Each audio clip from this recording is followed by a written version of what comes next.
Hello guys! Nandito po ako ngayon sa Shinagawa Station. Pinuntahan ko po ito kasi meron po ako isang dapat puntahan at napansin ko po na medyo may pagbabago po rito. Marami po mga renovation dito po sa right side ko. Itong naka-cover na to na may bakod. Dati po may mga restaurants po riyan. Pero bago po ang lahat, ang mas napapansin ko itong mukha ko. Medyo tumataba na po ako. Anyway, sa kakakain po kasi yan. Ayan, may mga renovations po dito. O, ayan. Kaya there's no permanent in this world.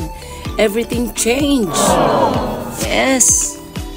At ito rin pong bridge na to na tawiran. Dati po malakas po ako noon.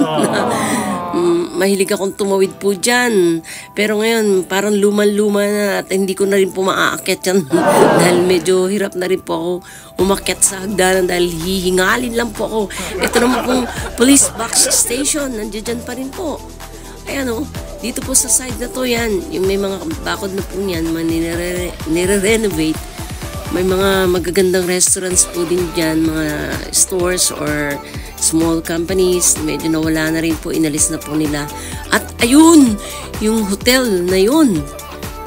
Minsan napasok rin po yung hotel na at nakapag-stay din po ako dyan. Yay! Well, that was 25 years ago. I thank God kasi po ito po pinuntahan ko. Mission accomplished po. So, thank you for watching!